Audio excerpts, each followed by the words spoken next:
ആഹാ നല്ല തുടക്കം. തുമ്മലിൽ തന്നെ വേണം തുടങ്ങാൻ. ഞാൻ വീഡിയോ ഓണാക്കി വെച്ചു അപ്പോൾ തുമ്മി. എൻ്റെ ജീവിതത്തിൽ ഒഴിച്ചുകൂടാൻ പറ്റാത്തൊരു സംഭവമാണ് ഇത്. അപ്പോൾ നമുക്കൊന്ന് ഒരുങ്ങാം. Get ready with me. First തന്നെ നമുക്ക് സൺസ്ക്രീനിൽ തുടങ്ങാം. ഞാൻ എൻ്റെ സ്ഥിരം ജോബി ഹെർബൽസിൻ്റെ സൺസ്ക്രീൻ മാറ്റി പിടിച്ചിരിക്കുന്ന കൈസ് ഡീകൺസ്ട്രക്റ്റിൻ്റെ ആക്കിയിട്ടുണ്ട്. ഇനി കുറച്ച് നാൾ നിങ്ങൾ ഇതായിരിക്കും കാണുന്നത്. ബോറടിച്ച എൻ്റെ ഒന്നും പറയില്ല കേട്ടോ. നമ്മുടെ തുടക്കം മൊത്തത്തിൽ കുളമായിരിക്കുവാണല്ലോ. സൺസ്ക്രീൻ എടുത്തപ്പോഴും ആകെ മൊത്തം കുളമായി. അങ്ങനെ നമ്മൾ ഫൈനലി സൺസ്ക്രീൻ ഫേസിലോട്ട് അപ്ലൈ ചെയ്ത് ഗൈസ്. ഇത് നമ്മുടെ ബോഡിയിലും കൂടി യൂസ് ചെയ്യാൻ പറ്റുന്ന ഒരു ടൈപ്പ് ഓഫ് സൺസ്ക്രീൻ ആയതുകൊണ്ട് ഇച്ചിരി ഒരു ബേണിങ് സെൻസേഷൻ പോലെ നമുക്ക് ഫേസിൽ തോന്നുവേ. നമ്മുടെ ബോഡി ലോഷനൊക്കെ നമ്മൾ ഫേസിലിടുമ്പോൾ തോന്നുന്ന ഒരു സെയിം സംഭവം. സൺസ്ക്രീൻ അപ്ലൈ ചെയ്തതിന് ശേഷം ഞാൻ യൂസ് ചെയ്യുന്ന വാസലിൻ്റെ ലിപ് ബാമാണ്. ഇത് നിങ്ങളെൻ്റെ വീഡിയോയിൽ സ്ഥിരം കാണുന്ന ഒന്നായിരിക്കും. ലിപ് ബാം ഇല്ലാതെ എനിക്ക് ജീവിക്കാനേ പറ്റില്ല ഗൈസ്. കാരണം എൻ്റെ ലിപ്പ് നല്ല ഡ്രൈ ആണ്. സോ ലിപ് ബാം എനിക്ക് മാൻഡേറ്ററി ആണ് കേട്ടോ.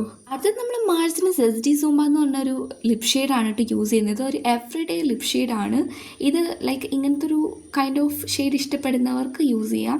എനിക്ക് കുറച്ച് പൊതുവേ ബ്രൈറ്റ് ഷെയ്ഡ്സാണ് ഇഷ്ടം. സോ ഞാനൊരു ലിപ് ലൈനർ കൂടെ യൂസ് ചെയ്യുന്നുണ്ട് കേട്ടോ. ഉറങ്ങിയിരിക്കുന്ന ഒരു ഇതുപോലെ തോന്നിയുകൊണ്ട് ഞാൻ ജസ്റ്റ് കണ്ണിൻ്റെ മുകളിലൂടെ കുറച്ച് അപ്ലൈ ചെയ്ത് കൊടുക്കുന്നുണ്ട്. എന്നിട്ട് അതൊന്ന് ബ്ലെൻഡ് ചെയ്തെടുക്കുന്നുണ്ട് കേട്ടോ. ഞാൻ യൂസ് ചെയ്യുന്ന സ്വിസ് ബ്യൂട്ടിയുടെ തന്നെ ഒരു റെഡ് ലിപ് ലൈനറാണ് കേട്ടോ. ഇത് അത്ര പിഗ്മെൻറ്റഡ് അല്ല. എന്തുകൊണ്ടാണ് എൻ്റെ ലിപ്പ് പിഗ്മെൻറ്റഡ് ആയതുകൊണ്ടാണോ എന്ന് എനിക്കറിയില്ല. എന്നിട്ട് അതും ഞാൻ യൂസ് ചെയ്യുന്നുണ്ട്. അതിനുശേഷം നമുക്ക് കുറച്ച് ബ്ലഷ് അപ്ലൈ ചെയ്ത് കൊടുക്കാം. ഞാൻ ബ്ലഷ് അങ്ങനെ യൂസ് ചെയ്യുന്ന ആളല്ലായിരുന്നു. ഈ മാൾസിൻ്റെ ഈ ബ്ലഷ് വാങ്ങിയതിന് ശേഷം ഞാൻ കുറച്ച് ബ്ലഷ് അഡിക്റ്റാണ് ഗൈസ്. എനിക്കിഷ്ടമാണ് ബ്ലഷ് ഇടാൻ. എന്നിട്ട് അത് നമുക്ക് അപ്ലൈ ചെയ്ത് കൊടുക്കാം. അത് കഴിഞ്ഞിട്ട് നമുക്ക് ജസ്റ്റ് ഒന്ന് കണ്ണ് എഴുതിയിട്ട് വരാം. ഇതുവരെ ഞാൻ ഫോണിൽ ഫോണിൽ നോക്കി കണ്ണ് എഴുതാൻ പഠിച്ചിട്ടില്ല. അപ്പോൾ ഞാൻ കണ്ണ് എഴുതിയിട്ട് വന്നിട്ടുണ്ട്.